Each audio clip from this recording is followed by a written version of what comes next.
Concili Incorporated is Nevada's premier Democratic campaign firm. Fighting for progressive issues and candidates for over a decade, and proud sponsor of Battleborn Progress.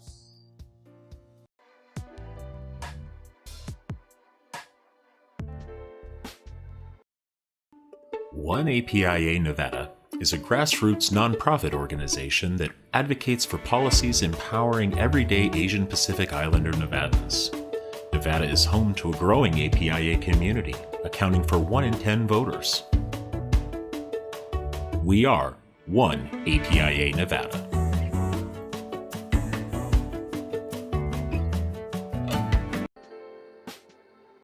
Tonight's episode of Out in Front is brought to you by our season sponsors, Concili Inc.,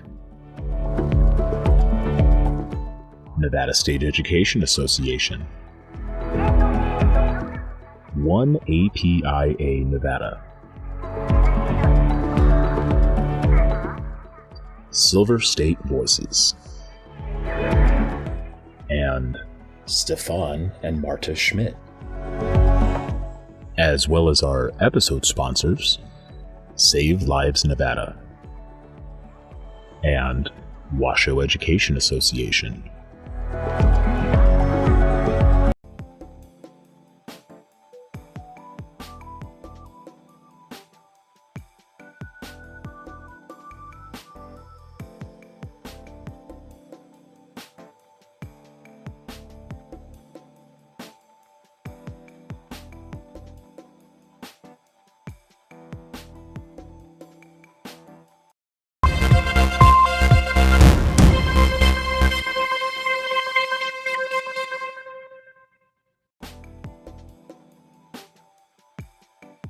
I am actually Annette, and I am back with you this week after being off for a month. And my team did such a great job holding everything down while I was out, but I am back with you now, and I can't wait to have this incredibly important conversation tonight.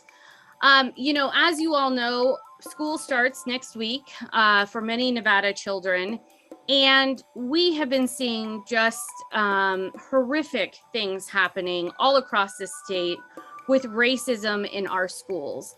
And we know that our young people are being faced with insurmountable challenges, whether it's dealing with the COVID-19 crisis, dealing with mental health issues, dealing with racism in our schools. And so we wanted to take a minute tonight to really talk about those issues in depth and talk to some of our community leaders about what we can be doing in our state to address specifically racism all across this state.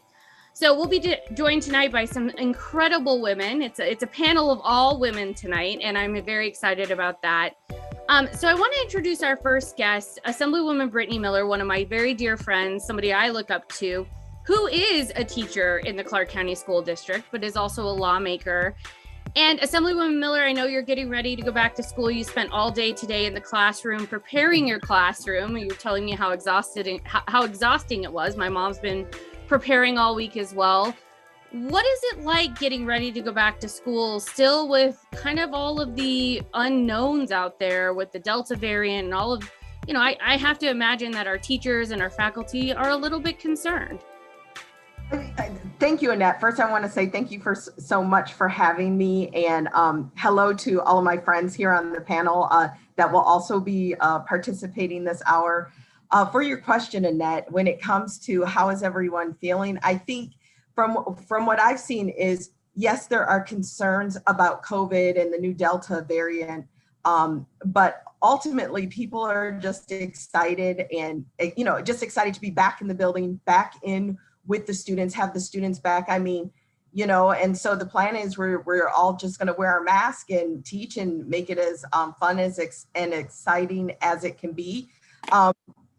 Aware of the fact that for most of our students, it's been a long time. Even myself, I haven't stood in a school building with students since March 13th, 2020. And so it's been a while, but I think our kids, our students, our parents are looking forward to it just as much as we are. In schools, we're used to trying to keep the environment safe and secure and calm for students. So whatever personal nervousness or concerns, and I know many staff do share it, I trust that they will still make it inviting and warm and feel secure for the students. Yeah, I know my mom feels that way too. She was excited to be back. So you are a legislator and a teacher, and we just got out of legislative session back in early June. And I want to know what racism you have experienced personally, or you've seen in your classrooms or in the schools you've been around, and what that has been like in, not just the Clark County School District, but all across this state. What have our teachers and our students been experiencing? Honestly, our teachers and our students, and I should use the term staff because it won't be limited to just teachers. It does include support staff. It does include admin. But I have seen and firsthand every type of experience there could be between student to student, staff to staff, staff to student, student to staff, parent to staff.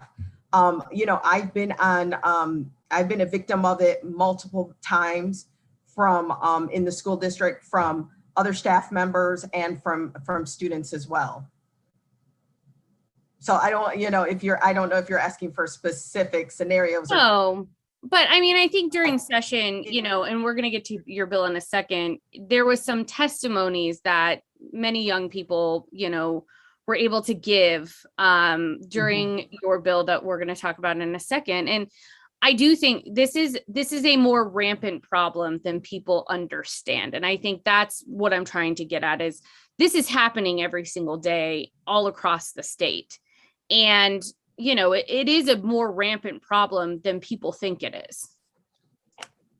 It is. And the, I don't know if it's irony or what just boggles me is that the law we'll discuss is statewide, but we're specifically speaking of Clark County School District itself. When you look at the diversity that's in our school, and again, I always quote the last statistics I heard that our school district alone represents 178 countries and 79 languages. I mean, I can't even imagine growing up being exposed to so many different people and cultures. And when I would look in my classroom and I wouldn't see a majority, it just, so many students from all different continents, all different countries and languages and religions, and how beautiful and precious that is. And that ability to grow up with each other and learning from each other. And yet we still have these problems, but we know racism is not, it's a learned behavior. We are not born with that. And so it's very troublesome to see that those things still happen when, especially in a district like Clark County. But I think now, like any other issue, as a community, as a public, we have to discuss it. We have to bring things forward. We have to share these experiences so that we can address it. But also, I never want to dilute the idea that racism, how damaging it is emotionally and physically. And our job as educators is to make sure that we're providing a safe and respectful learning environment. That comes first. Physical and emotional safety for our students comes first. There is no academic learning or social development without making sure our students are feeling safe and respected, and our staff as well. And I think, again, I'll just leave it at that, but our staff as well need to feel safe and respected. Absolutely. I couldn't agree more. So I want to talk about the legislation that you passed with the help of many of the folks on this call this past session. What is the new legislation that you just championed that aims to address racism that the children are facing in our schools, and how does it work? Sure, certainly. Thank you. And there were so many groups that participated in this and so many legislators that signed on to it, 28, I believe. A few years ago, I met with Jay, and she had, as everyone else in the county, I was aware of some incidences at a specific school that were very public. And Jay shared, the work that 1865 that her and Akiko had been doing with the district and the trustees, and basically a list of suggestions and recommendations that they would like to see happen. And when I noticed one, I was like, this one, I think I can assist with, because knowing what happens in our schools and current laws and bullying and stuff, I knew that what we could kind of transform the current laws into. And so what Assembly Bill 371 does is it actually works off of the framework of the existing bullying laws that are already in place in the state of Nevada. And so first, I want to make sure that we always address that racism or any type of racial bullying or any type of racial issue is the same like any other harassment or bullying that has been occurring historically. And what I mean by that is that often the victim is subject to the person they report it to. If they report it to a person who finds that it's serious and needs to be investigated, or are they reporting to a person who is going to try to talk them out of it and try to reduce it, dismiss it, or dilute the incident? We all know oftentimes people are talked out of it like, oh, it wasn't so bad. He didn't mean it like that. You don't want to get him in trouble, do you? Oh, you don't know him. He's really a good person. All that kind of stuff, right? So we have laws in place that say when a student is being bullied, it has to be investigated. And immediately that investigation has to begin within 48 hours. They're just like we're mandatory reporters. If a student is being abused, we have to call Child Protective Services. Staff don't have a choice on whether or not they think it's abuse. They have to call. So that's the same framework for AB 371. So a few bullet points about the bill. What it basically does is, one, it requires that all incidents and reports of anything racially motivated is investigated the same exact way according to the same bullying protocols. It also separates and clearly defines what we mean by racial incidents. A lot of people would ask and say, well, isn't that already covered in bullying? In fact, it's actually different from bullying, and the law defines that, because bullying by nature, the offense has to be targeted and repeated. But with racism, we don't need it to be targeted or a repeated behavior. Just one incident, whether it's targeted or not, someone writing racial slurs on the wall, that impacts everyone in that classroom or all the students who see it. So that needs to be investigated. It also, so first it requires, it defines what it is, and then it requires that if a student or a parent or staff comes forward, it has to be investigated. It's not up to someone's discretion. It also requires the way that it's reported. Right now, I myself as an educator have challenges when things happen, because when you go into Infinite Campus, you know, and it is something of a racist nature, it's like, well, how do I describe this? Do I make it foul language, inappropriate language, aggressive behavior? What is it? And so it requires that these things are actually categorized the way that they are, that it's of a racist nature, and that the demographics of the victim are collected and categorized as well. That information will go to the Department of Education, who their job is to report or track any types of trends or patterns they see developing. We know that it exists everywhere, but we also know that there are some communities and some schools that are better at it, that there's less of, or maybe when the incidents happen, the principal right away addresses them and handles things. And we know there are some areas where there's more severe cases and more frequent cases, and maybe it's not being addressed. So looking for those trends or patterns, because what NDE can do working with the districts and schools is when they see those trends and patterns, recommend, make recommendations, provide some interventions, those things. The other thing with reporting is the reports of racial incidences will have to be reported by the principal monthly to their supervisors and administrators. Hopefully that number is 0, but it will have to be reported monthly, and then of course reported to NDE. It requires that our school safety teams that are, again, also already in existence, have members that reflect the demographics of our students. The same with, it requires that we're working with community members that reflect the demographics of our students to help us through this process and to eliminate this. And one key thing too as well that it includes is restorative justice, restorative practices. So often restorative justice, people think that that's just a way to provide grace to the offender. And yet what people don't realize about restorative justice is that the other component is to restore justice to the victim.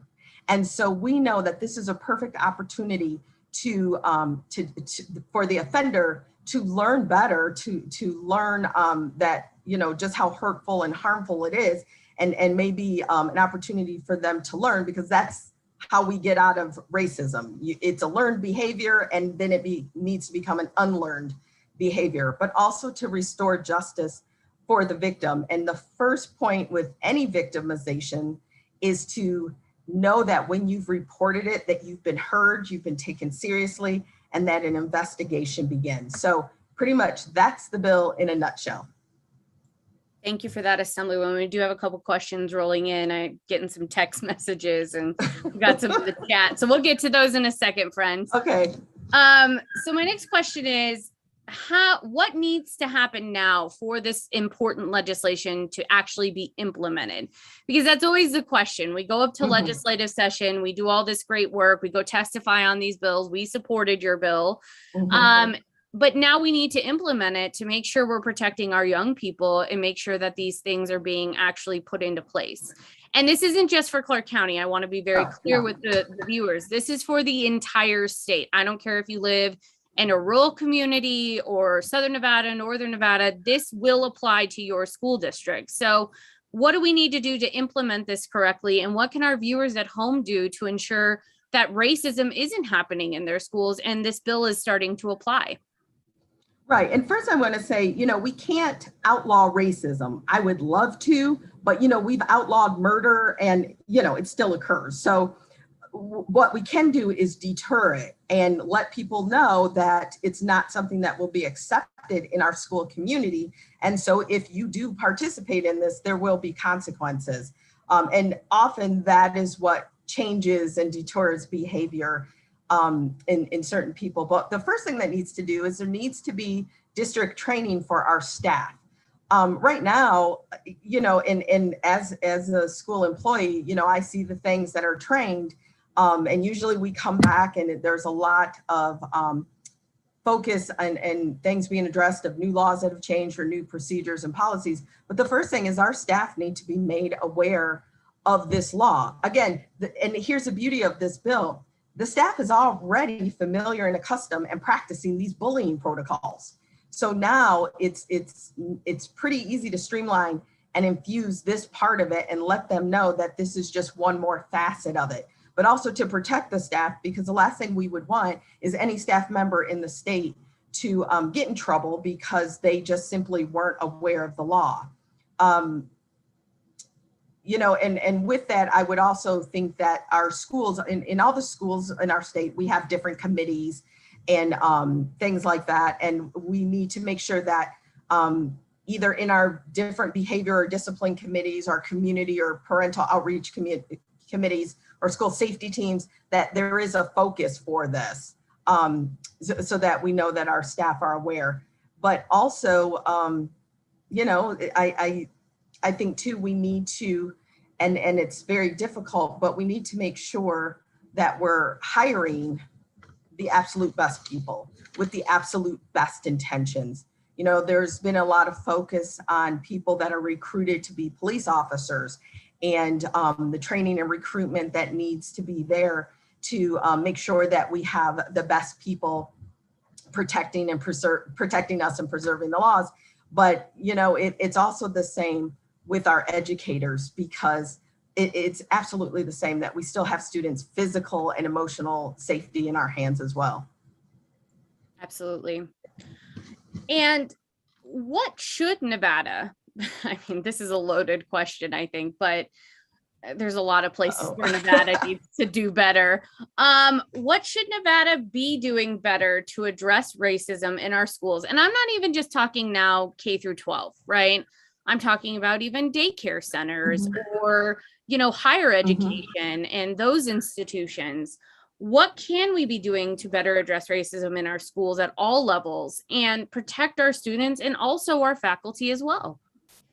Well, I think it first starts with, and again, we know that we can't change everyone's heart and minds, but we can determine what behaviors will be acceptable in our school buildings. And so I think that comes clear that we need to provide that training, set forth that expectation, and follow through with it, and let everyone in our school, first we need to value how important this is. And then once we value it, then to let everyone know that this is always something, our foot will always be on the pedal. We're not going to let up. It's that important. And, there are consequences to this behavior. And also as well to, the law also says that there are consequences for staff that willingly don't follow through and comply with the law. And so, I don't like to use the term zero tolerance, except for we do need to have no tolerance when it comes to any type of racist behavior or bigotry in our schools and our world, our whole planet, if we could, but definitely starting with our schools. Yeah, absolutely. It has no place. All right. Well, I want to get to some audience questions, and I want to circle back one more time just so you can let people know how they can get involved in making sure that your critical bill gets implemented. And again, remind the viewers what the bill number was so that they know what to look up on the Nevada legislative website if they're curious about your bill. Absolutely. It's Assembly Bill, or AB 371, and you can find everything on NELIS, NELIS, and you can even go back and watch the hearings on the Assembly and Senate side and all that stuff. So, and we'll put that. It's been a while for everybody because we all had a summer break, but we'll put the Nevada legislature link in the chat so those who are watching at home can easily just click the link in the chat and follow along. So this way you can go and look up the bill and get more involved with that. So my first question comes from Taylor Patterson, our friend from the Native Voters Alliance. And she went through the Clark County School District, much like I did. And she asked, I wonder if this bill will cover young people asking if I live in a teepee. It happened all the time when I was in school. My answer is absolutely yes, because that is a racially motivated. Again, I don't like to use the term microaggressions.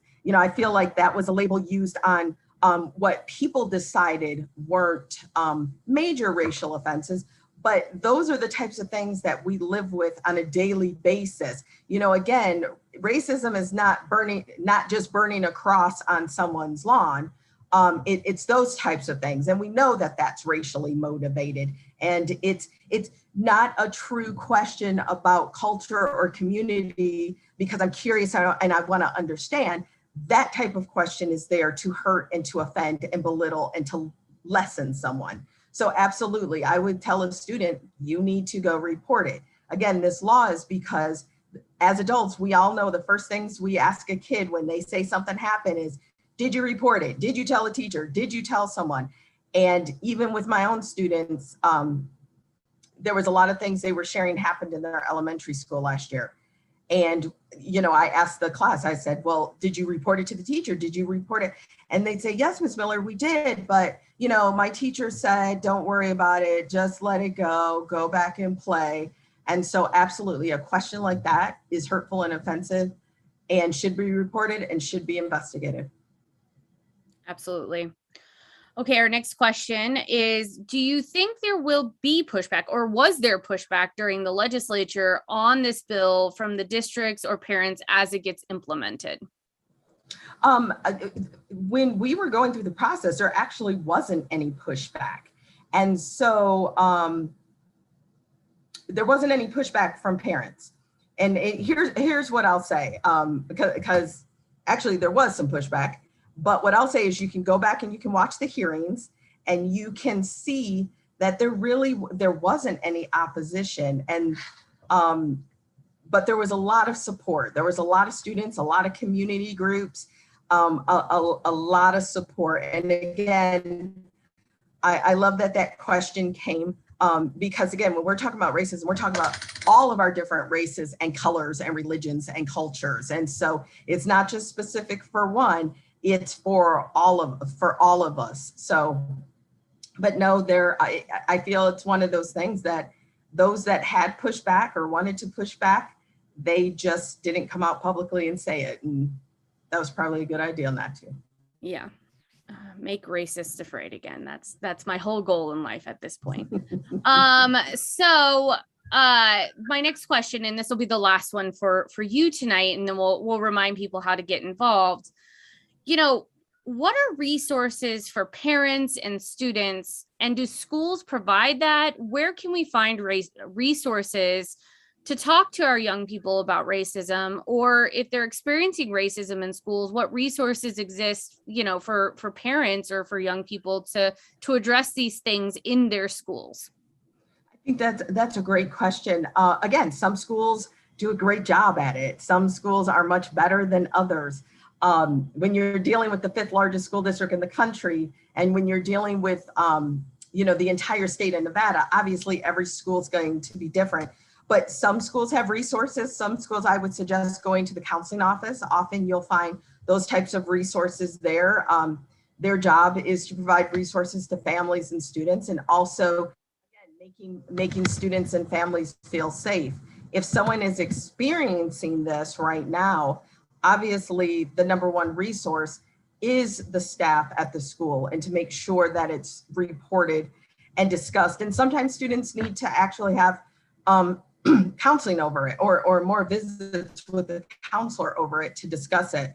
To say for this bill specifically, there are no resources yet, but there definitely needs to be maybe some disclosures or something that are given out to parents.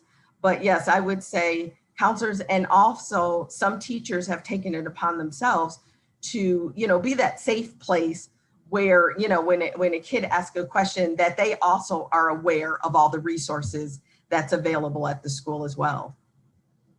Absolutely. All right. Assemblywoman Miller, I can't talk. I can't read this week. Coming back from vacation has been hard for me. I got new glasses. I can't read. So Sure, there you go. Right.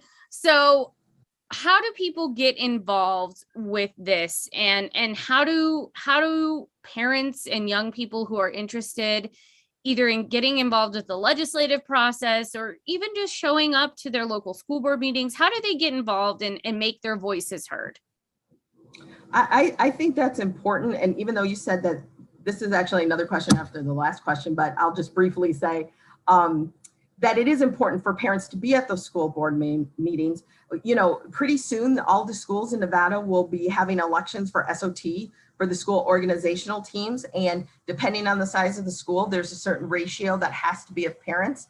There's also always a student representative. So I encourage students to run for it as well, but that parents need to get involved and to be aware. You know, our number one form of protection or arsenal that we can have is knowledge. And so being aware of the law, being aware of your rights, and ensuring, you know, as parents, we can't tolerate if our kids come home and say, this happened at school, and I reported it and nothing happened. It can't be nothing happened, because Assembly Bill 371 says that something indeed needs to happen. Absolutely. All right. Well, thank you, Assemblywoman. I appreciate you being on the show again. It's always good to see you, and good luck next week as you go back to school. Thank you so much. It was a pleasure to be here. Thank you to everyone. Thank Bye-bye. you. All right. I want to bring in Jay and Akiko, two of my favorite women in Nevada. They are always out there doing amazing work through their organization, 1865. So Akiko, Jay, welcome to the show. Thank you for being here. Tell us more about your awesome organization and how y'all got involved in this important work. So March 2019, our sons were victims of a hate crime. They were targeted to be shot and killed at Arborview High School via an Instagram post because they were Black. At that moment is when Jay and I saw a bird's eye view of the lack of response from the district and the school district police department, and how our children really weren't supported in this and how the families weren't supported and how it incident literally attempted to get swept under the rug. So then we started to hear past stories, current stories of things that were happening racially in the district. And it wasn't just our review, it was across the district itself. And where, students were telling us things were happening and their voices weren't being heard. They would go, they would tell, nothing would happen. As Assemblywoman Miller said, like, it would be the attitude, like, they didn't mean it like that, and just really silenced.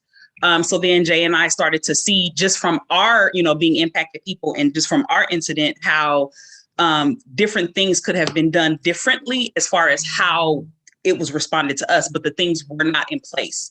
Policy wasn't in place. There was no type of follow-up for us, except for the 2 boys going to jail and then us going through with that. Even after that happened, there was still no response from the district. So today I still hold the district accountable for what happened, because they have allowed this district to have this racist culture for 60 plus years, however long it's, been alive, without response or without any accountability to those who are causing harm. So that's where Jay and I actually kind of met. Like, you would know that we've only known each other 2 years, but as mothers and Black women, we like really bonded together to say, you know what, there needs to be a change here, and we're going to have to be the ones to make the change or be a part of the change. Absolutely. And Jay, I know that you all worked very hard on Assemblywoman Miller's bill. You've worked very hard with the district on some of the recent policies that we're trying to get in place, the anti-racism policies. Tell us more about the work that 1865 is trying to do right now, and how you've channeled what Akiko was just talking about, this horrific experience with your own kids, into trying to make change for the district and frankly for all kids in our state. Sure. We are definitely working to try to create an accountability process, so that as these various policies are put into place, we're actually able to be a resource for parents, teachers, and children in the community when hate-motivated behavior occurs. They need to have a safe place to come and not only report it, which we have a reported campaign that's kicking off this coming week, but also have a safe space to be able to talk, communicate, and begin their healing journey. And through collaboration with other organizations such as Code Switch and Dr. Walls, with all of the wonderful insights she provides to us, and many other community partners, we're developing different groups and different trainings that will be provided throughout the year for free. So in addition to accountability partnerships, we will have trainings for educators and parents and students at all 3 levels, as well as moving forward outside of Clark County School District. Once we are done with the work that we do in the district here, we will take our efforts abroad to address racism that is present in other institutions of learning. Absolutely. So Akiko, I want to come back to you. You and I, we're very close and we talk often. And, we have talked a lot about how what we're talking about with an anti-racism policy is actually different than critical race theory. And both, in my opinion, are equally as important. However, they're not the same thing. And I think the radicals, if you will, in the community who have really hijacked this conversation, the racists in the community who have hijacked this conversation, are trying to conflate the two things.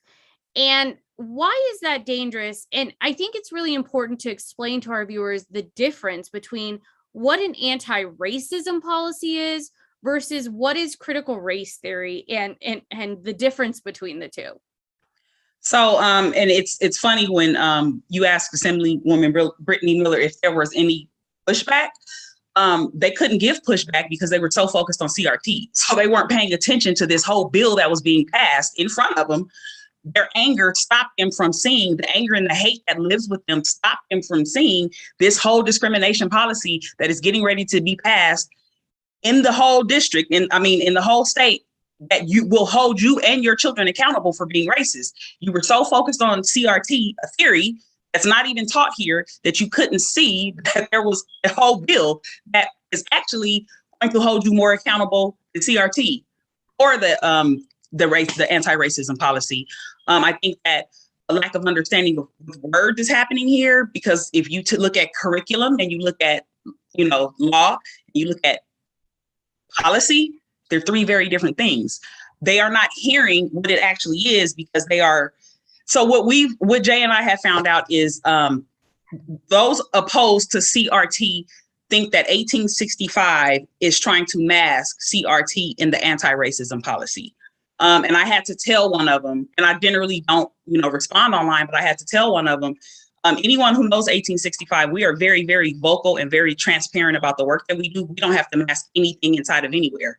If it was CRT, we would say that. Now, do I support CRT? Absolutely. But that is not what this is.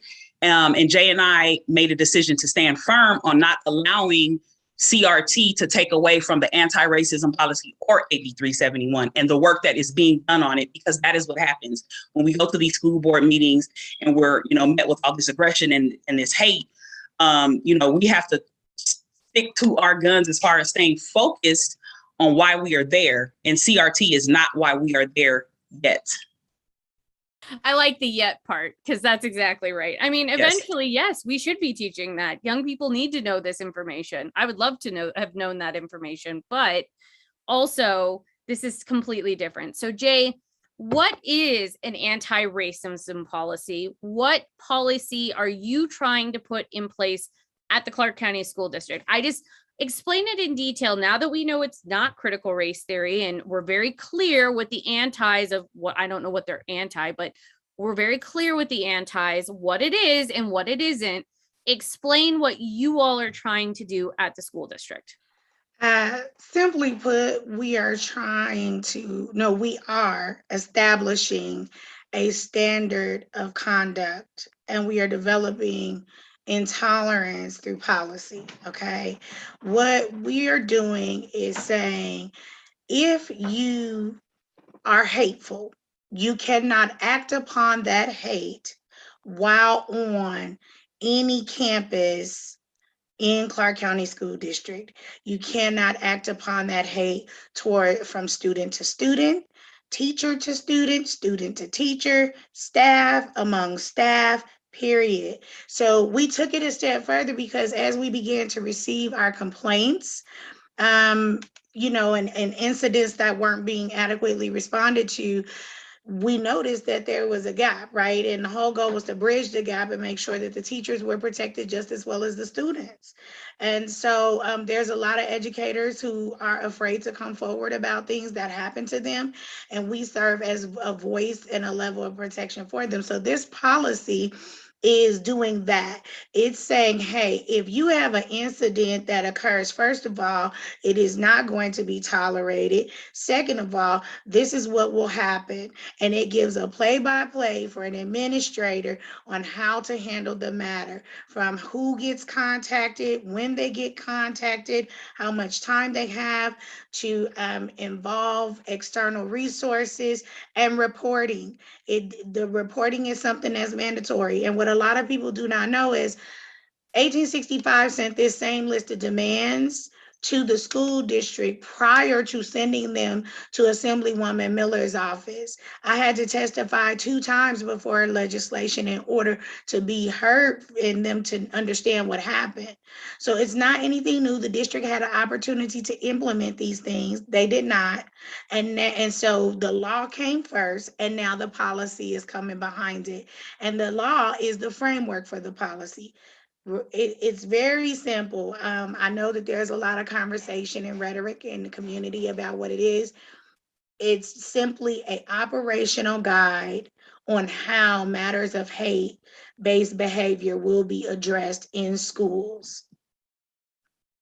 And Jay, because we're getting some wild comments, which we knew we were gonna. So as a white person, I'm just gonna tell y'all, y'all need to calm it down a little bit. I'm just gonna go say that, because you're gonna start to piss me off here. Not you guys, the people in the chat. So we're not just talking about Black kids. We are talking about all children, right? All children. If it's an Indigenous child, if it's an Asian child, if it's a, whatever, and these children are experiencing racism or bullying for being, LGBTQI, whatever. We want those children in a safe space. And that is what we're asking for here, is that nobody should face hatred or brutality in these schools. Well, the fact that they are thinking or saying, well, what about other kids, is very telling about them, because that means that they are just thinking about Black children. That's what they are thinking. So that's very telling. This is our point right here. You can actually teach your children whatever you want to teach your children. You can raise your children however you want to raise your children. But the minute they step on any school within Clark County School District and they are hateful towards someone for existing, them and their children will be held accountable. I don't care what you do at home. When they come to these schools, they better learn how to leave their hate off of the campus when they come into these districts. I don't care about who's mad. I don't care about how they feel about it. We don't care about any of that. Black people have been going through this for 400 plus years. We've been uncomfortable for 400 plus years. We have dealt with this for 400 plus years on top of other races who have been totally killed off extinct, or, what has happened. We don't care about your anger. Like, we don't care. What your children do is a reflection of you, and what you don't teach them when they come to the campuses, when they come to these schools. No child, no administrator, no teacher will not be able to exist and receive hate because they are simply existing and being who they are. What happens after that is on you, because we are here doing all of these Zoom lives telling you what is happening. We're telling you it's a law. We're telling you it's policy, and we're telling you we're here and we're going to hold everyone accountable. Akiko, I want to come back to you for a second, because these are the same people, the exact same people that when I worked for Planned Parenthood, I dealt with them on the sex ed curriculum. And they would come in and they would tell me, well, you're teaching my kids about porn and you're teaching my kids about this and this and this. And none of that was actually in the curriculum. If they would just actually take 10 seconds and read what was actually in there, instead of listening to right-wing propaganda and lies. And I think that's really what this is people can't see the reality that there are children, young people being harmed on our campuses. And if we don't do something about it, kids have already been killed for this. They will continue to be harmed and killed because we have done nothing to protect them. This is a matter of life and death we're talking about here, and inaction will cause death.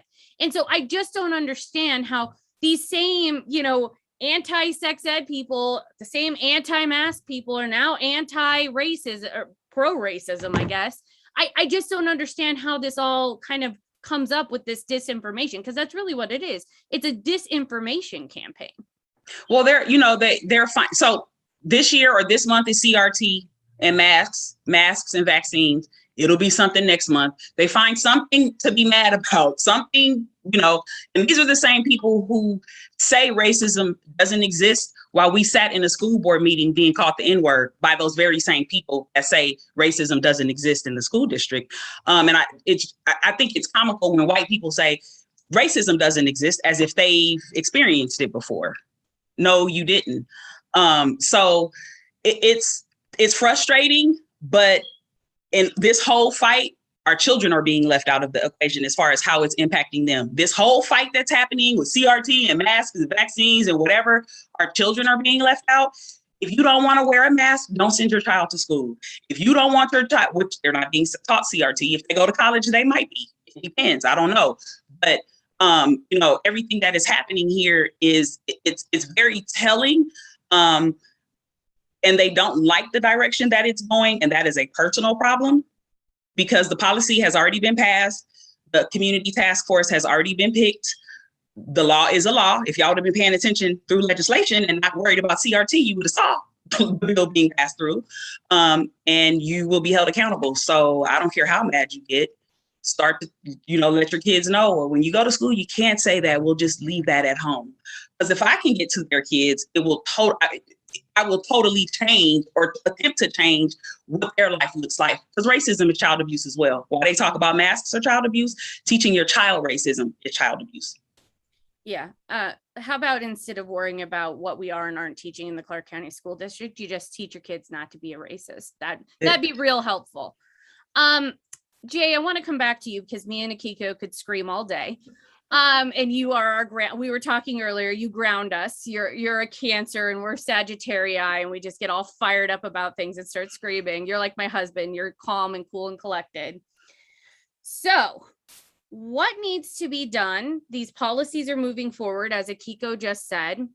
Talk to us about what needs to be done about the implementation of this policy at the Clark County School District level, and how this policy fits hand in hand with the policy that Assemblywoman Miller was talking about earlier.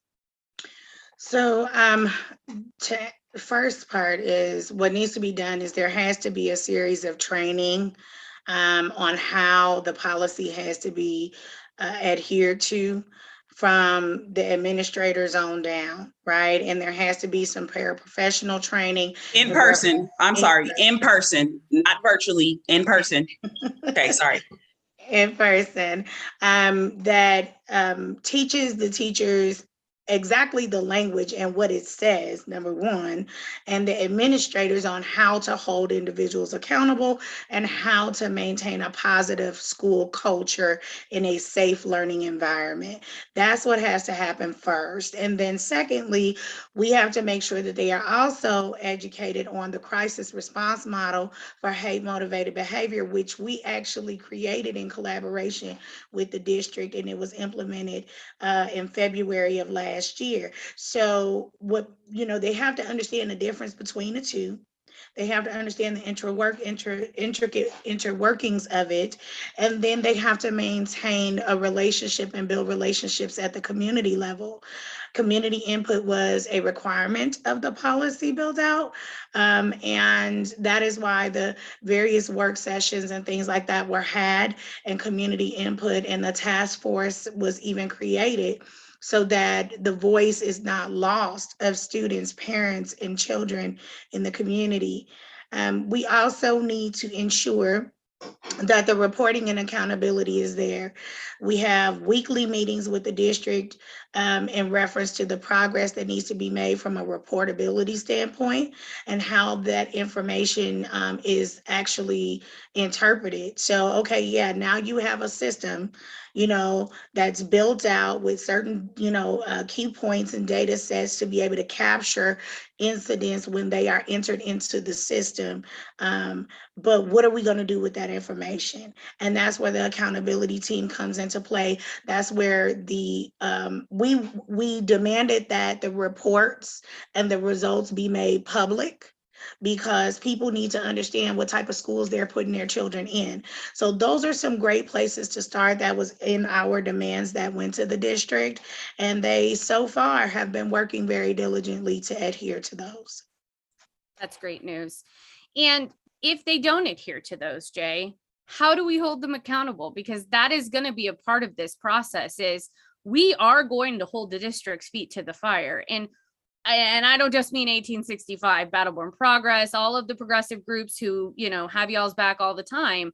This is important and we've got to get this done. So what can people do to ensure that this gets done and continue to hold our elected officials all across the state, but here in Clark County as well, accountable? We organize. We organize, and we get louder and louder, and we make sure that we are in their face every time they turn around, and we make sure that this information is disseminated nationally. When we say we will not stand down, we mean that with everything in us. And so at the end of the day, our accountability team is real, and we will be having some meetings for individuals who are interested in being a part of the accountability team or allies specifically, because once the policy goes into play, the reported campaign is already in place. We're going to have it to where people can report those incidents or can continue to report those incidents to us. And as we take that information back to the district and we evaluate how they handle those things, if it's not adequate, they will have to answer to the community. Absolutely. Okay, so I want to get to a couple of questions from the audience for both Jay and Akiko, and then I want to get to our next special guest. We might go a little over tonight, but this is an important topic, and so I'm here if y'all are here, so stick with us. So our first question comes from Anwar. He says, as a parent of a child that had an experience similar to what you all are speaking of at Arborview, what conversation should parents have with their children around this subject? He said touchy subject, but I don't think it's touchy. He said air quotes, because racism isn't a touchy subject. And if you aren't a racist, so there you go. So he said, what conversation should parents be having with their children around the subject, especially as we're going back to school, right? Like, let's get our kids ready, not just to go and learn, but to be in a safe space and not be racist. So I've met a lot of families who have told me, like, I didn't talk to my kids about racism. I'm not racist, but I never talked about it. Or families who are Black or people of color who haven't talked about racism. They just have kind of moved about. Talking about racism is very important. And it's very important to move as an anti-racist every day, every moment of your life. Because white supremacy we're surrounded by it no matter what we do. It is around us everywhere. There's nothing we can really do to escape it as far as, but so consistently talking about it, having open conversations and listening to your children. If they told you that something happened, it probably happened. Moving away from the teacher is always right. They didn't mean it that way, because parents do that as well. A lot of parents don't, like, you have someone saying, like, how do I continue to have these conversations? Or how do I have the conversations?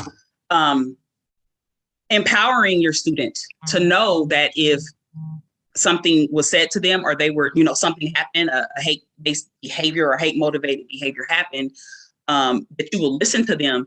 And then I want to go further as far as some of the work 1865 will do, to have these circles with students about racism, about these incidents that will occur or could possibly occur at school, and how they respond, even if they're responding to an educator. Because we've had students tell us that educators have said some really wild things directly to them, or the educator was present when something happened and they allowed it to happen. They didn't step in, they didn't do anything. That's my answer as far as like having these conversations. It's not an easy way to have them, but it has to be had, because someone can get harmed seriously. If I don't want anyone to come and say, well, that's not what I taught my child.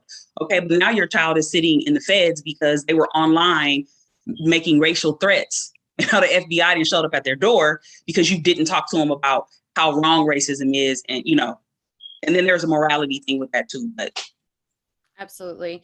And Akiko, before I go back to Jay, explain to people yes, you can say, I'm not a racist. But there's a difference in saying simply, I'm not a racist, and being anti-racist and really being outspoken about this topic, especially as a white person, trying to live my life in a way where, I have a platform, and trying to open that platform and make sure we're educating people about how to be anti-racist. What does that look like for you? And how should people be better allies, not only to the Black community, but to all communities? So either you are an anti-racist or you're not. I don't give grace with gray areas with it, meaning you're not silent when you see something happening, or when you are around your peers who, and you hear them say something and you don't check it, or family members.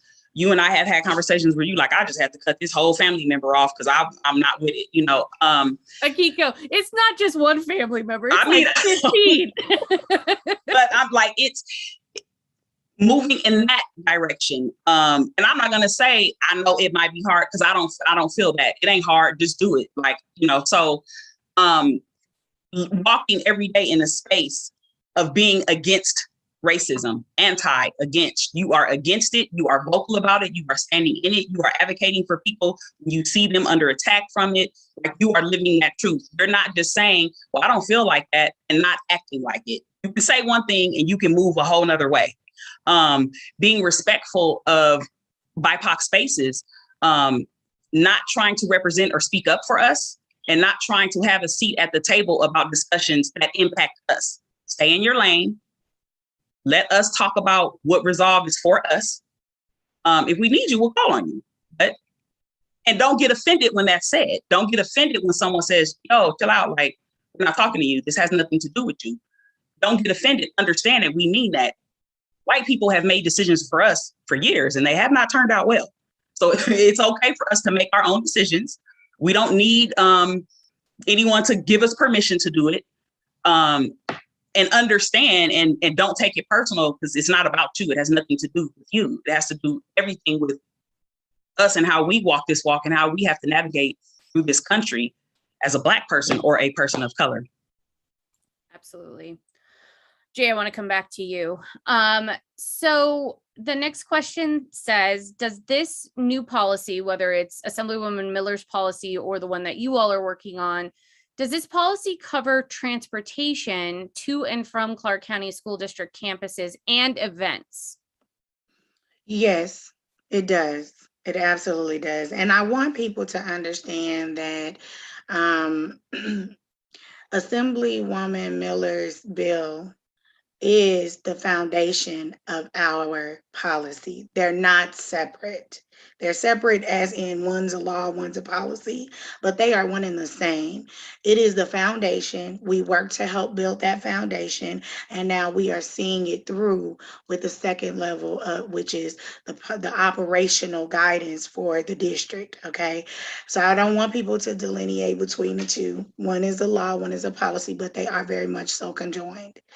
And school events, anything that happens regarding education, from the time those kids get on buses, they get to the schoolyard, they, are in and out of classes, they could be at cheer camp. I don't care what it is. We could have, some kind of, sewing circle after school, or chess game, chess clubs. It's all covered. Children and adults, I want to stress, it's not just for kids. It's not just for Black kids. The only reason why Black became an issue is because it was made an issue. Black kids were targeted. But if you take that out, it was an attempted school shooting. That's what it was. They just used Black kids as the face of who they were going to target, and they made it about Black kids. So we're going to stick to the narrative, you know what I mean? Because they like to try to divide the situation, you know what I mean? We're not going to allow that to happen. It's a policy that has a foundation of a law, and it covers anything tied to education, from transportation to after-school events to sitting in the classroom. Awesome. Thank you for that, Jay. All right, Akiko, I'm coming back to you for the hardest question of all. How do folks get involved with y'all and the good work that you're doing every day? And what do you need from people in the community right now to ensure that this policy gets fully implemented and we also implement the bill that you all work so hard on? So we have a Facebook page, 1865, No Racism in Schools, Twitter, Instagram, all the same handles. And we also have a website, noracisminschools.org. Awesome. Go ahead. Sorry, Akiko. So you can, catch us there. Like Jay said, we are building out our accountability advocacy team, because we do want to implement the advocacy part of it, and how we help to advocate and help families to fight their fight with us assisting them. They are the impacted person. We are there to assist you and make sure whatever has happened to your family, we are there to make sure it happens. So we have a reported campaign that we're getting ready to kick off, where people will be able to report incidents directly to us, because what we found over the last 2 years is that people just don't, they don't trust the district anymore. They don't trust that they can call the district and say, hey, this happened, or they can call an administrator and say, this is what's going on, and that it gets followed through. When it comes to us, we are responding within 48 hours. The district knows that we know, because we let them know that we know. Administrator knows, the family knows, because the family is a part of it. We go to the school together. We need some answers, and what's going to happen within 30 days, they have to have something turned around, because as a parent and a community member, I do have power, and I'm going to flex that power with what is happening to our babies, our educators. Like, it's not okay. This is a very hostile, racist school district. The culture of the school district is racist. That's what it is. And I'm not going to shy away from that. Like, the district has some amazing educators. They push them all out because of the treatment that they get, the lack of support. We have teachers saying, I've been wanting to talk about this. We're not able to talk about it, or we'll get, they'll get some type of kickback from their administrator. So contact us. You can find Jay and us on any of our social media. We like to talk. We'll talk to you. We talk to everybody. and we want people to get involved. Definitely youth. Like, I'm so happy that she's here because I love her. She's like super dope, and she's ready.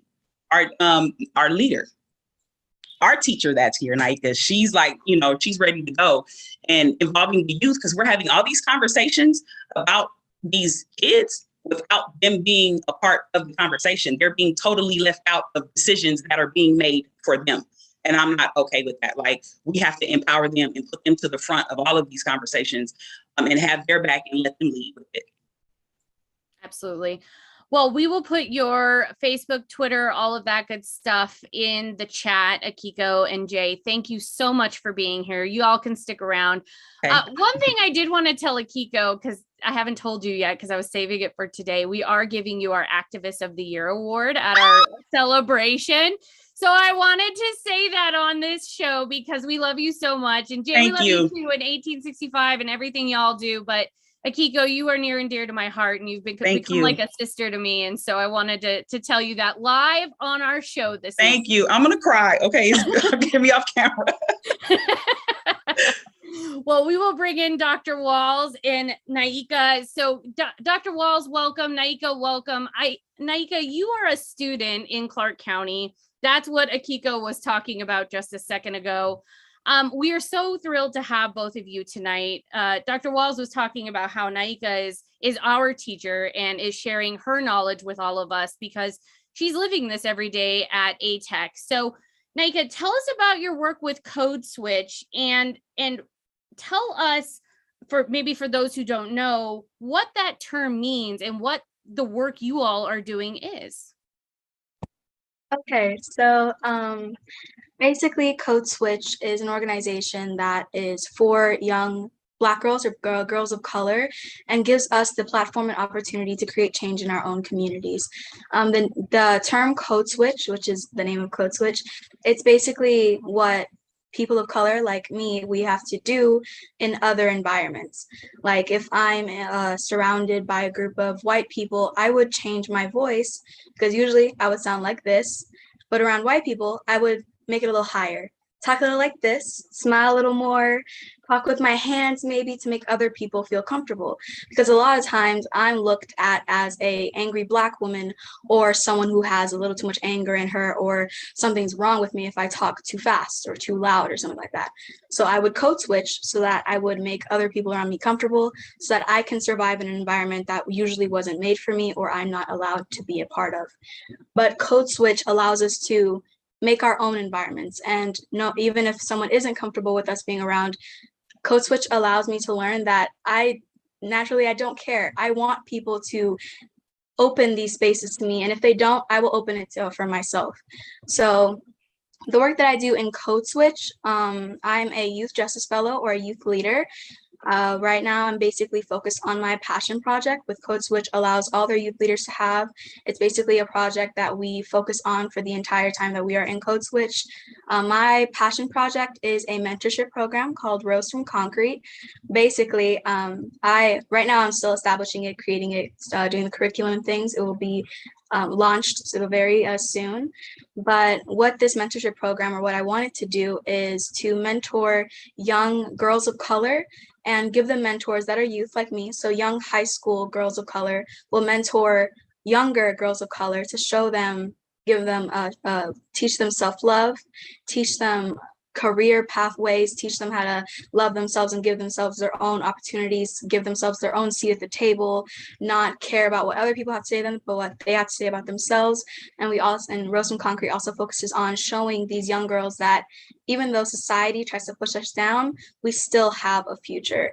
Because at a very young age, we doubt that very easily because, society says, that we aren't able to be better people, that we're just supposed to be working some low-wage job and stay there in poverty or whatever the case is.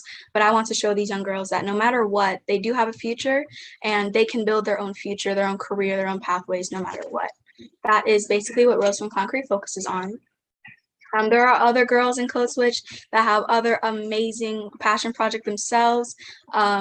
One is about giving an overachievers project. That's what Deja does. She has an overachievers fund for young students of color so that they have the money to be able to do their achieve their futures.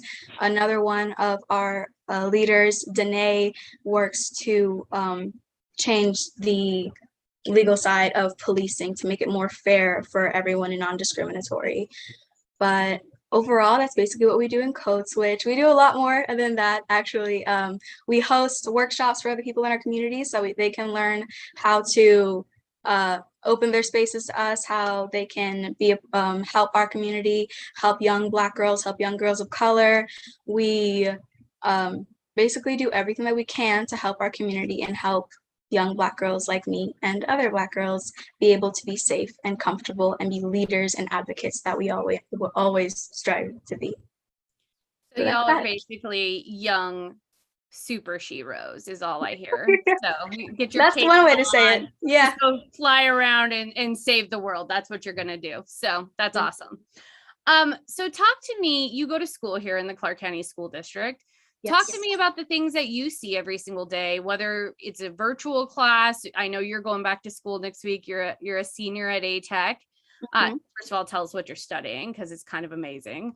But what have you seen in your school and what have your experiences been like? Because that's what we're talking about is young folks like you who are living this every single day in the classroom. Well, first off, I'm studying in ATech. We have these things called our program areas or our majors, and I'm a legal studies major. So basically, I'm studying the inner workings of law and how laws work, different laws in Nevada, the histories of law, all that good stuff, because one day I do want to be an attorney. But the things that I see in school are, well, in the school that I go to, ATech is not the best environment for a student of color like me, while our administration works very hard to make it a very diverse and very safe place for our for the students there. The students and maybe some teachers aren't very welcoming or don't show that much appreciation for Black students. I know that I have had to deal with going into an argument with other white students saying that the N-word isn't just a word, and it does hurt me. I've had to deal with students telling me that they can do whatever they want, do whatever they say to Black students, or have or tell white kids that their racism doesn't go both ways, as they would say, that what I feel and what I experience in the world is not going to be the same thing as what they experience. I've literally had to go on live streams to talk to other students in my school to show them what my perspective is, and then have them shut it down and say, well, that's just you overreacting, you're being dramatic, something like that. And while I know that there are other schools who deal with the same thing, I don't want to normalize this because this isn't normal. I shouldn't have to deal with racism every day at my school. I shouldn't have to argue about why I deserve rights or why I should be seen as human or why my experiences matter. But sadly, that's something that I do have to deal with at ATech. And it's not even with students, it's with teachers too. In class, even in online learning, there was a time where I was speaking with a teacher and they said a racial slur, and they were like, it shouldn't bother me, how it's them just teaching in the class and they need to for educational purposes.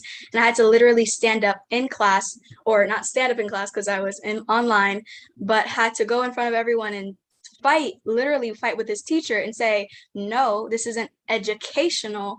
It hurts me. It literally hurts me, like that you don't understand that. And then at the end of the argument, they backed down. But even after that, I knew that they didn't actually learn their lesson. I even went to the principal about it. They said they would look into it. Nothing happened. But yeah, this is something that I usually have to deal with at ATech. So that's my experience as a young Black girl in today's community in CCSD. I know it's better for other people, but that's just what I've had to deal with. So yeah. Well, thank you for being so brave to share that with us. I know that's hard to talk about, and it's awful that you have to experience that, because you should feel safe in school and you should feel like that's a safe place for you to be. So thank you. You're incredible. And it's just, you're so inspirational, and I'm so lucky to be able to talk to you tonight. So I'm gonna bring Dr. Wells in. I know Dr. Wells said or Dr. Wells says you have it, because you do. But Dr. Wells, I do want to ask you about culturally competent education curriculum and what that should look like in Nevada, and how you would rate Nevada's schools. I do think that's an important question that our viewers need to know. And like, what do we need to improve in our schools? And then we'll bring it back to our young Shiro to talk more with us. Sure. Good evening, everyone. Thank you for opening this space for us. And as I was just saying, I'm inspired by youth. They are our teachers. And so I was saying, I really don't need to speak because the youth have it, right? But to get to your question, I first want to take a step back and say that language matters. And so while I heard you ask me, what about culturally competent education? I'm going to use the language culturally relevant and responsive education. And I'm actually going to add a word, culturally and historically relevant and responsive education, because competence is a business lensed word that suggests that there's an arrival point. And to become culturally responsive or culturally relevant is a journey. It's a lifetime journey. We never arrive. And it really is situated in our relationships with each other and how we learn from and grow with each other across our differences. So if I had to share with you how we are doing in the state of Nevada in terms of responding to and relating to students of color, communities that are historically marginalized, what I like to say as the global majority, I would say that on the one hand, we're headed in the correct direction. There's a lot we can celebrate here in Nevada. We have academic standards, professional standards for educators.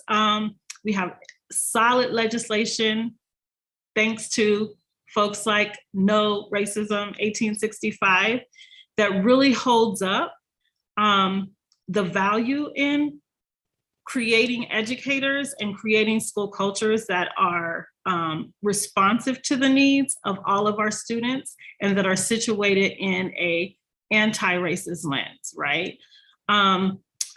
We have legislation other than AB 371. For example, we have our ethnic studies legislation that says that we must have our students learn curriculum about students of color or historically marginalized communities in schools. We have Harvey Mumford's multicultural education, which holds true that everybody should show up in the curriculum. And then we have our legislation around restorative practices that says that we are going to create school cultures and climates that are humane and where teachers honor the relationships they create with students and families and communities. So we have the levers in place. And then I was honored to write legislation that intentionally allows to write legislation with William McCurdy and Olivia Diaz, who sponsored it. I'm not a legislator. AB 169 that is now state law. And it states that we provide educators with the opportunity to become more culturally relevant and proficient. And when they do, we reward them for that, right? With an endorsement and opportunities for growth.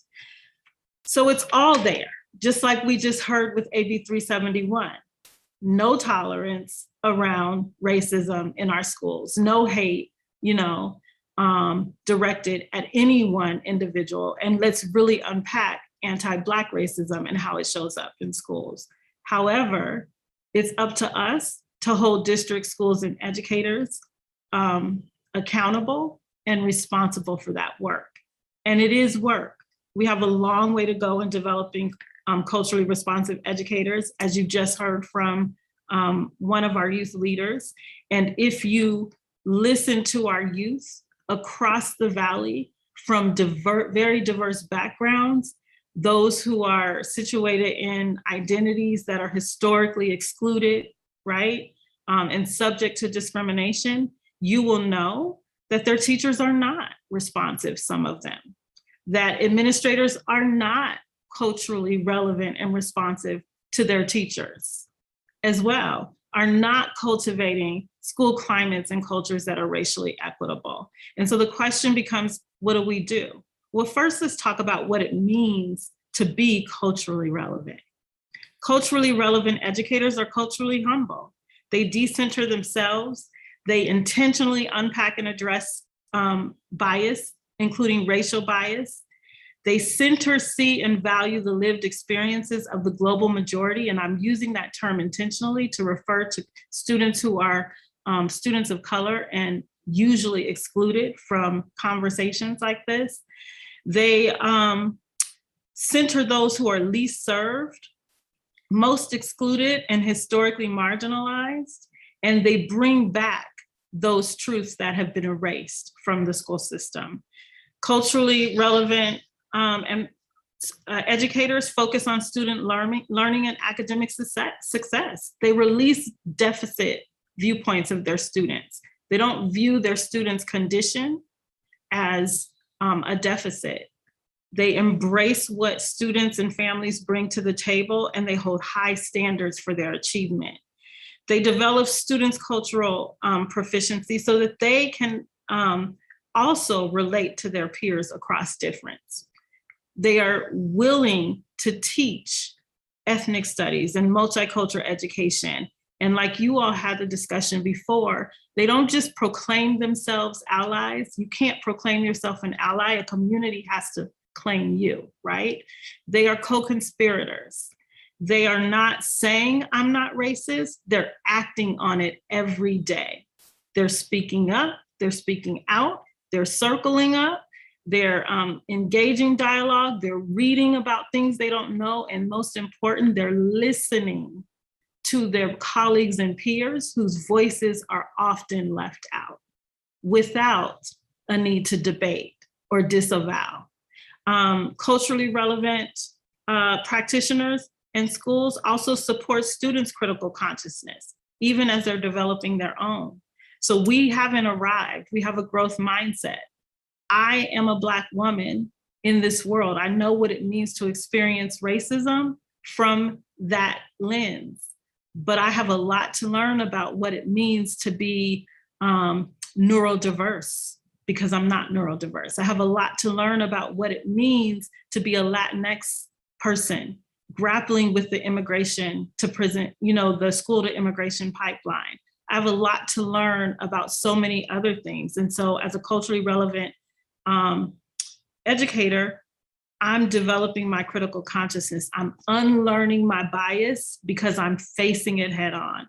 And then we are teaching curriculum that tells the whole truth, not some of the truth, not those parts that make us feel good inside, and not the lies, but the whole truth, even the parts that don't make us feel good.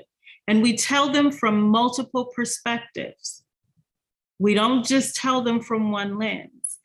Multiple perspectives, multiple vantage points, and making sure that it's inclusive. And then finally, but the most important all of that is laid on the foundation of building humanizing relationships with all of our students, but especially students historically marginalized. It means we have to face our bias head on and constantly ask ourselves the question about, are we creating policies and practices that are inclusive?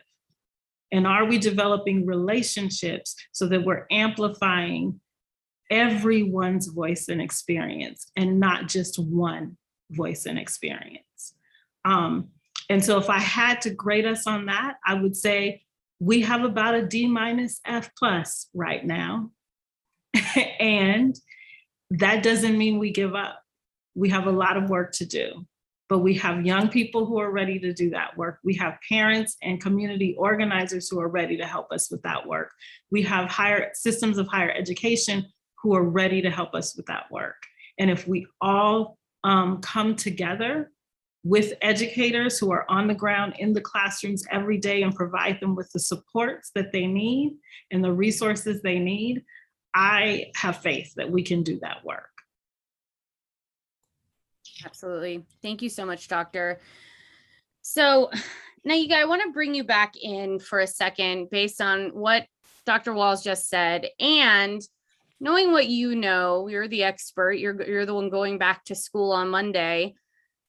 What are the things that you think need to be done so that Nevada's students and faculty, but mostly students, feel welcome and accepted in our schools? I would say that, like Dr. Walls said, we already have basically the foundation that we need for more change to happen. We have the laws that are implemented, and even though we still need more to make sure that everyone is held accountable, we have the basic foundations of things. But the thing that we need to make sure happens is that people are held accountable, because I know that while these laws are happening, a lot of people like to put it under the rug and say, yeah, I see it, but we don't have to talk about it. We don't have to actually implement it. We don't have to actually make sure it happens. And a lot of people just don't talk about it, or even a lot of people don't know it occurs. Like a lot of students like me didn't know that there were laws like you guys were talking about now. I didn't know that AB 327 passed. I didn't know that there were other laws that I could have reported my teacher to higher organizations and had something happen.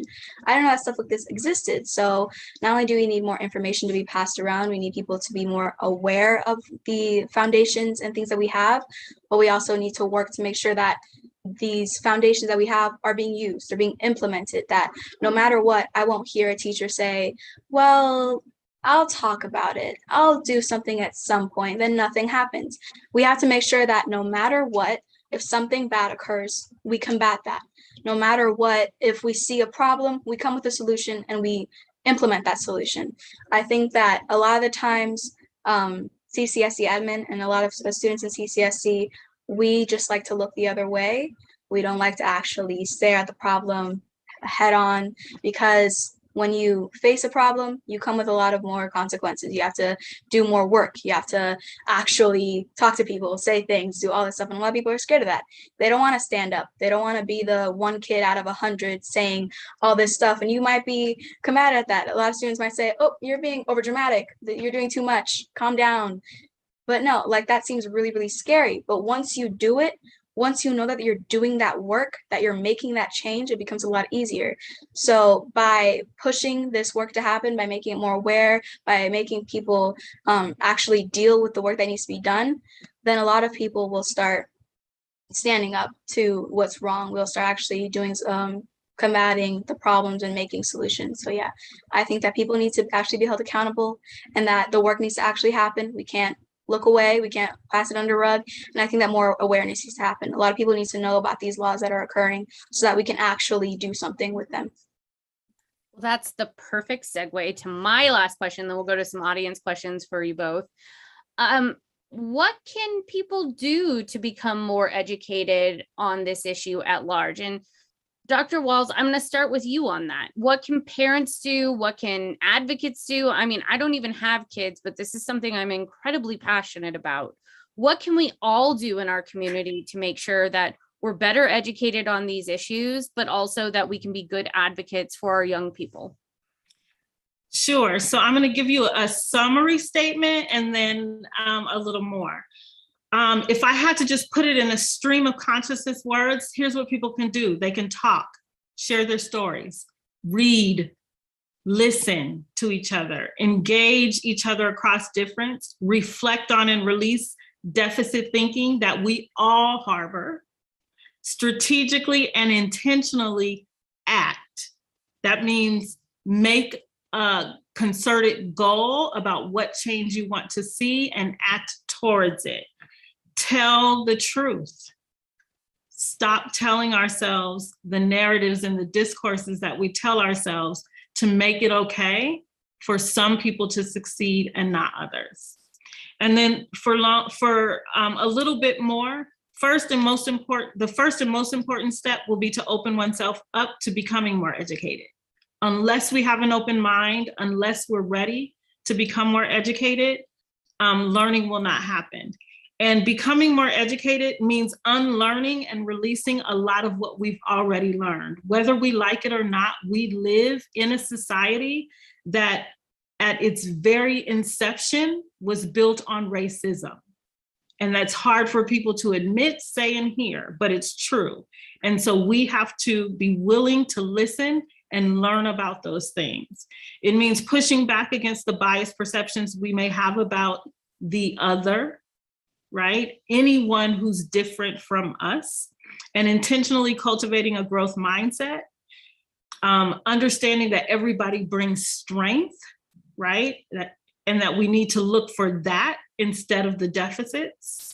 We need to engage each other across differences. If we were really honest with ourselves, many of us might not be able to say that we've cultivated a multiracial, multicultural community of co-conspirators, allies, and friends. And so we need to begin to do that, because only through difference do we learn to see the world differently. We need to share our lived experiences, and when they get shared, we need to listen. So just as Naika shared with us today, just as Akiko and Jay shared with us today, when folks are sharing with us what their stories are, we can't dismiss it. We need to open space and be comfortable with affinity-based dialogue. Sometimes Black folks have not sometimes, they do have experiences that are unique to them. And sometimes they need to be in space where they just talk through, work through, racially heal, solve those experiences. The same for any other group across any other identity factor, not just race. But we also need to make sure that we bring together those communities so that we have cross-cultural, multi-generational, intergroup dialogue. Because again, the divergence is where we grow. The discomfort is where we grow. There's a saying that if you're comfortable, you're not growing. If you've never failed, you don't learn. And so we need to be comfortable with failure and discomfort. And the narrative right now about not making certain people uncomfortable is an important one for us to interrogate, right? Who's always held safe when we think about this? It means being open to sharing our stories. I said that. It means reading a wide and diverse variety of literature.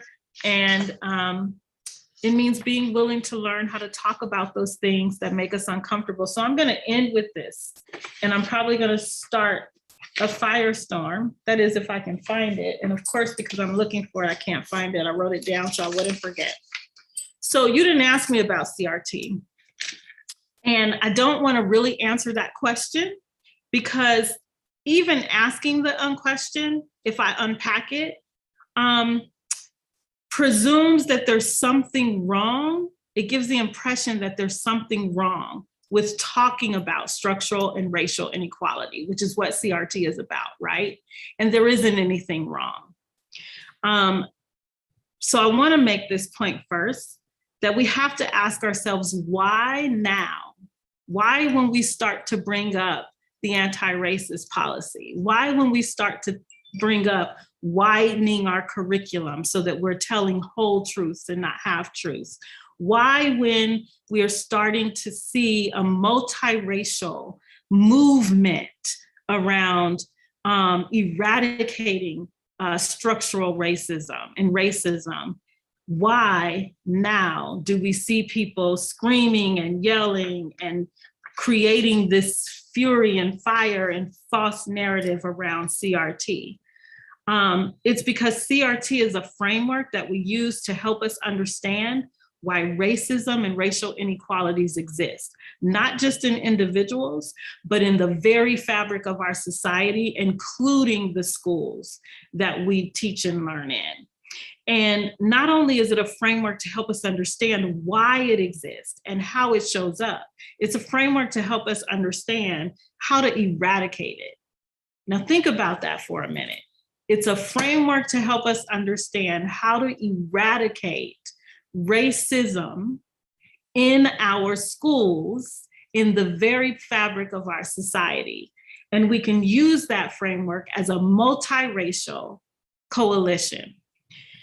So rather than feeding into the false bifurcation of should we be teaching it or should we not be teaching it, or disavowing ourselves from it by saying we're not teaching it, we're not talking about that, what about if we leaned into it and said, and asked this question instead: why would anyone be advocating against eradicating racism and racial equality? Why would anyone show up in a space angry to say they are against a framework that is designed to help us see, understand, and eradicate? So if we're not teaching CRT in schools, perhaps the question is why not?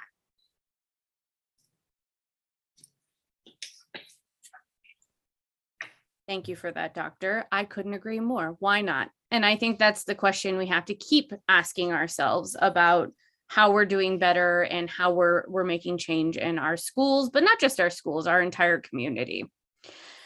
All right, Nika, I want to end with you, because I think you have really shown us the problems that still exist, but the potential for our future, and the potential is so great. And so what do you want to leave us with tonight? If there is one thing you want the old people who are watching to know, and I say that as a fellow old person at this point, what do you want us to know, and what do you want us to do to be helpful to the young people around us who are growing up and going to be our future leaders like you? Okay, that's a loaded question. Wow. I think that this sounds very like small and easy or whatever, but from my experience, it seems like sometimes a hard thing to do. But as adults, I know that you lot have more life experience than youth do, of course, because you guys have lived longer than us and everything like that. But I know a lot of the times, or sometimes, adults like to think that youth don't know what we're doing at all because we're young, or that, youth will say something and then adult will be like, well, I like what you said, but, and then put their own thing on top of it and say, this is how I want it to be done. This is what I think, and this is what you should do instead of what you want to do. So while it may sound easy, it is sometimes hard for a lot of people. Just take a step back sometimes and listen to us, because we do have a lot to say. And while we do love your advice and the things that you could give us, what we want to do in this world and the impact that we want to make is sometimes greater than what you could imagine. And I say that because I know that what a lot of adults have experienced in this world is like America hasn't changed that much, even though people think it has. It hasn't. We still deal with so much. So in the minds of an adult, you guys still see the world as what it is, and you're trying so hard to change it. And while we love that, we are young, we're new, we see things differently. The world is like so much bigger than what we expect. So we see so many other solutions. We see so many other changes. We might see different solutions to the cracks while you guys don't. So while we might present a solution that sounds crazy and you're like, that would never work. That's not how I think it would work. I've been living in America for how many years, and this would never work. Listen to us. Because while it might sound crazy and it may sound imaginative or dramatic or whatever words you want to describe it, it can still be amazing, and it can still make so much of an impact. So that's basically it. Take a step back, listen to us, and allow us to change your perspective of the world for just a second at a time. Well, you are invited here anytime on any topic. You are welcome to be a reoccurring guest on this show anytime you want, and anytime you have something to say, we can come on and yell about things, and you can share all your ideas here. You're always welcome. And I just have to say, these young folks are going to save this country and save this world, because she's 100% right.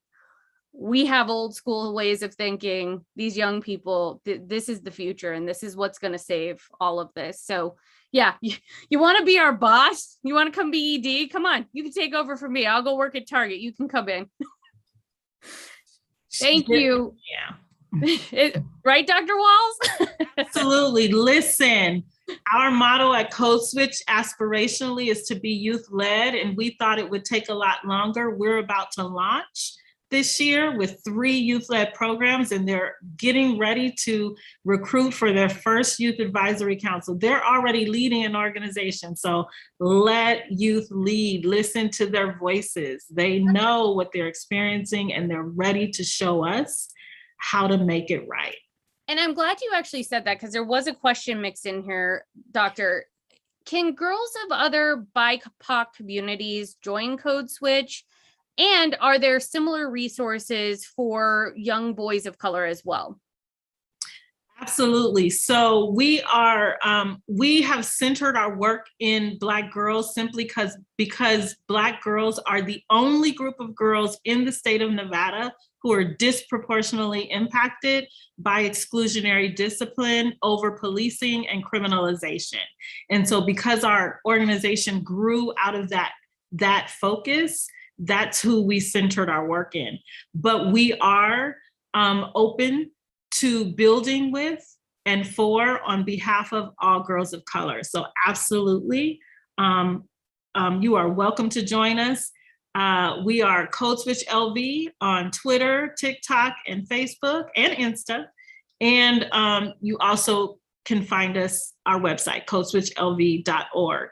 We're sort of in a silent pause moment, but we're getting ready to launch. The youth are ready.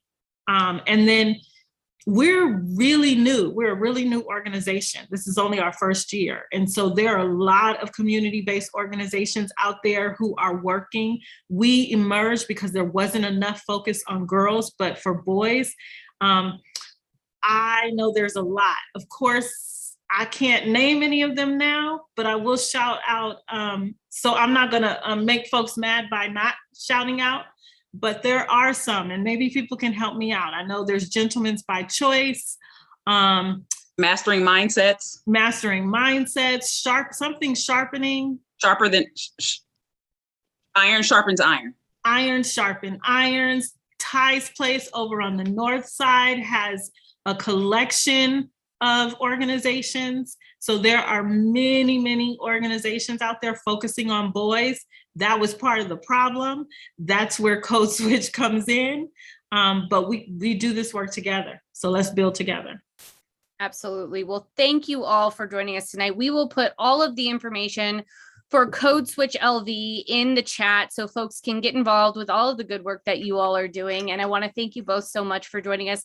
And Akiko, thank you again for helping me put this fabulous panel together. And like I said earlier, y'all are always welcome here. So anytime y'all want to come back, you're always welcome in this space. And Dr. Walls and Aika, I hope you will join us for our Progressive Summit, where we have that every January. And I hope you'll come in and do a panel for us, because this was such an interesting and important conversation.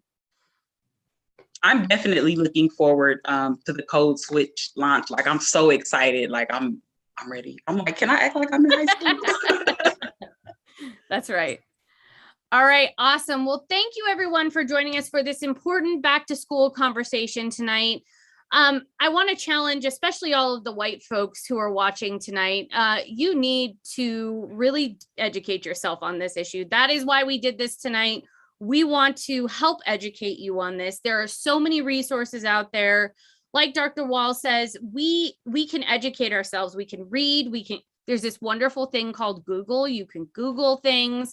All kinds of stuff exists. All kinds of resources exist, especially for the white folks out there, to educate yourselves on this issue, to educate yourself on anti-racism policies. And my challenge from a white person to you is we all need to do better. And I am counting on every single one of you to go do some research and educate yourself. And when you see something, you need to say something, and you need to channel your inner Annette and really actually say something. So that is my call to action for all of you. We all need to do better on this issue. And when you see some Karen showing up to the school board meeting, go there and be a good Karen and use your voice for good, because we need you in this fight. So thank you all for joining us. We want to wish all of our young folks a safe and happy school year. All of our faculty members, thank you for getting us through the COVID-19 pandemic and educating our young people, and for all of the hard work that you do. And let's have a great school year, everyone. Thanks so much. And we'll see you next week at 5 p.m. Have a great evening, everyone.